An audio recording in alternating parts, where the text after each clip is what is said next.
Right, so in this video, we're going to be looking at governance and policy making within the UK. So most of our attention is going to be focused in on the House of Commons. Parliament within the UK technically has two houses, the lower house, which is the House of Commons, and the upper house, which is the House of Lords. But as we've talked about before, because of the fusion of powers between the executive branch and the legislative branch, and because of the just historical sort of erosion of powers in the House of Lords, most, if not all, the power within the country, at least from a governance standpoint, is practically speaking in the House of Commons.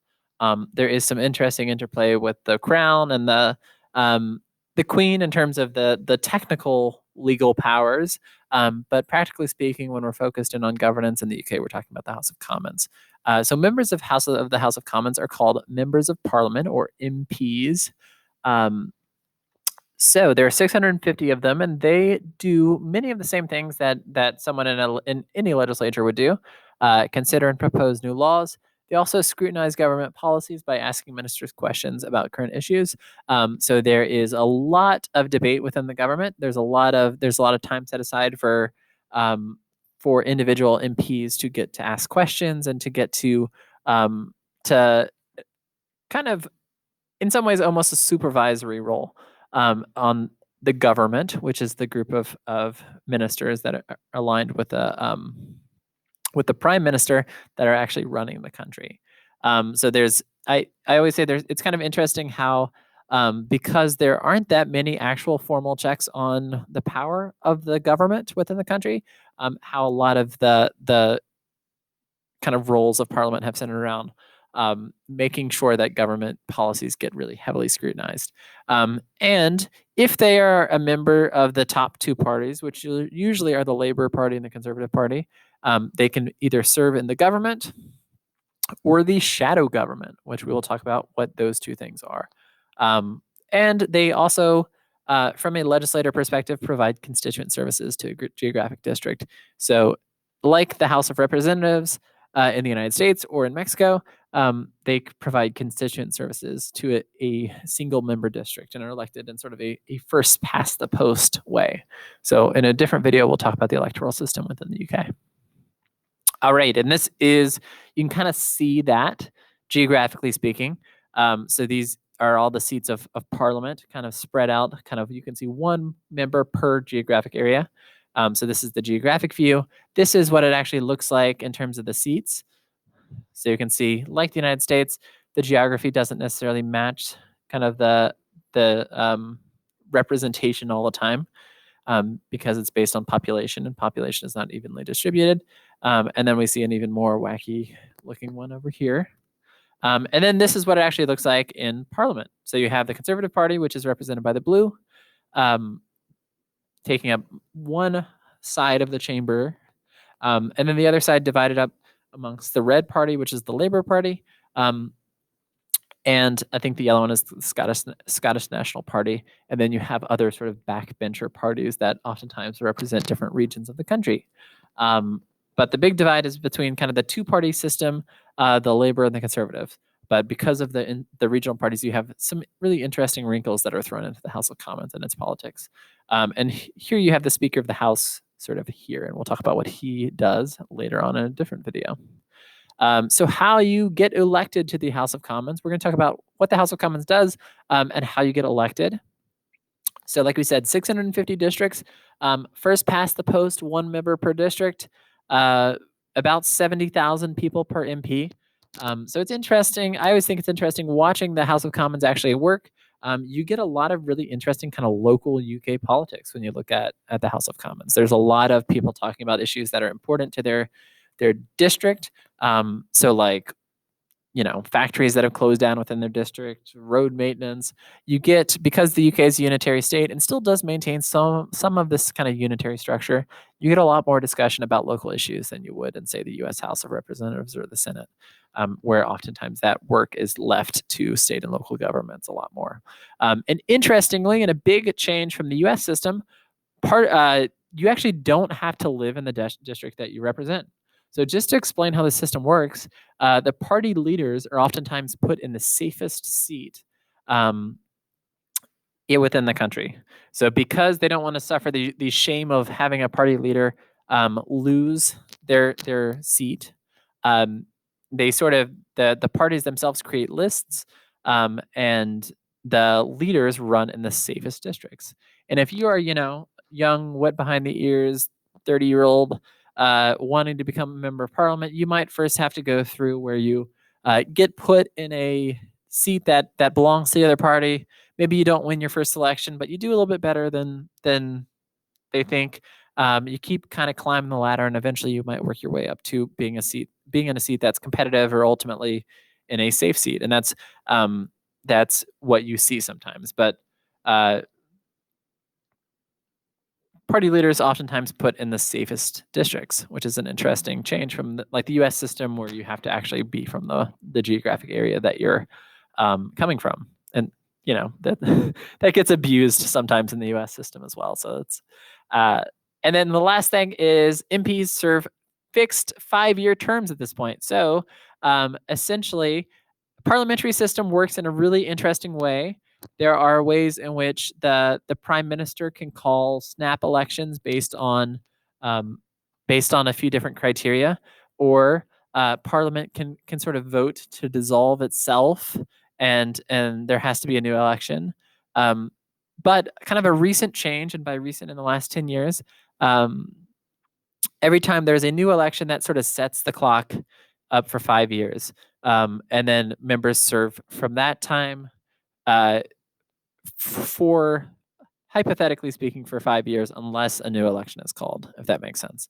So for instance, the last election was 2019. So that sets the clock for a new election in 2024, unless there is an election that is either called for by the prime minister and parliament sort of assents to that, or there is a vote of no confidence, and parliament sort of votes to have a new set of elections. And that is another way in which that can happen.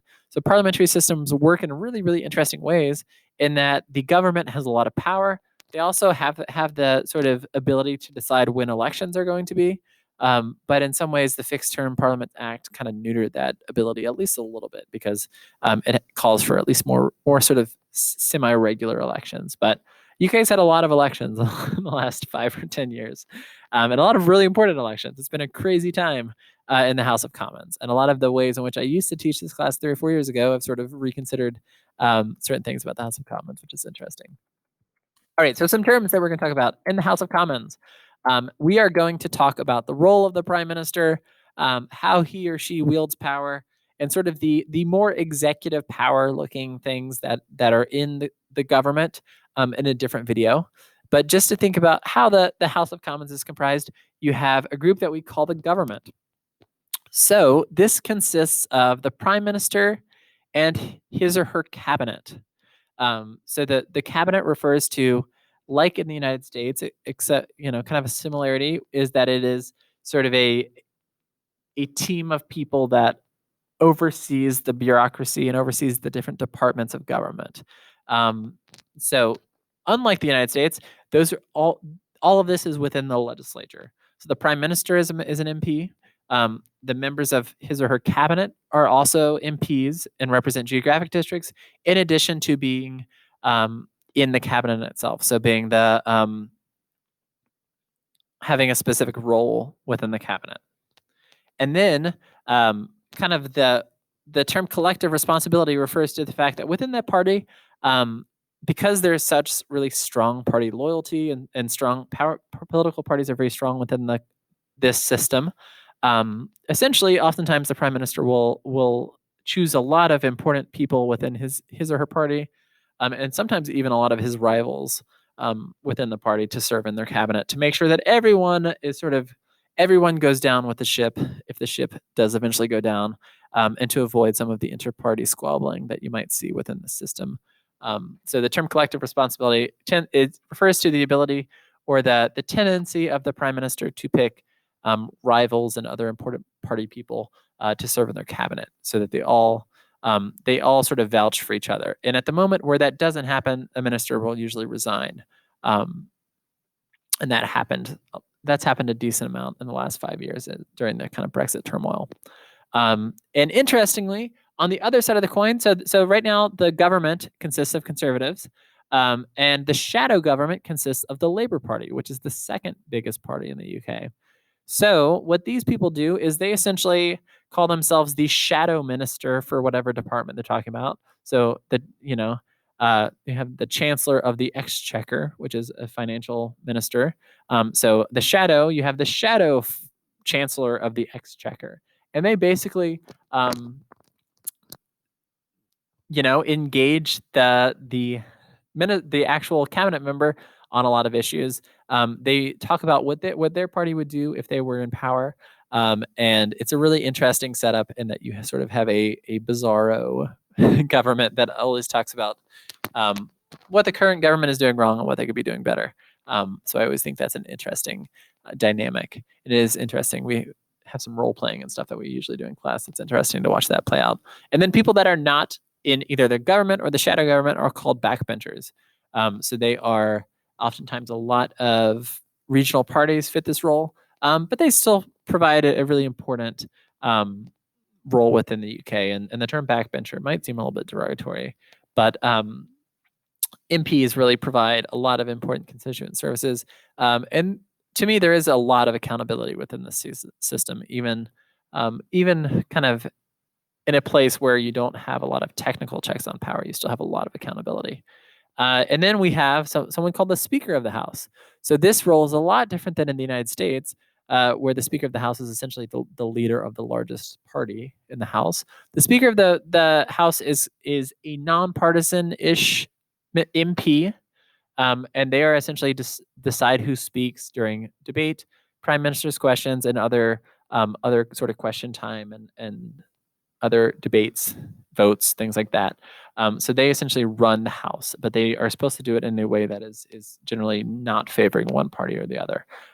So that is an interesting dynamic to watch as well.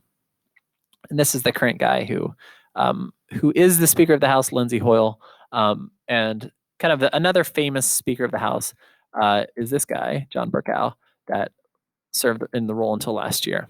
So they keep order, and you'll see them yelling at people all the time, and it's usually a fun kind of raucous time. Maybe not in times of coronavirus, but before that, kind of a raucous, fun debate.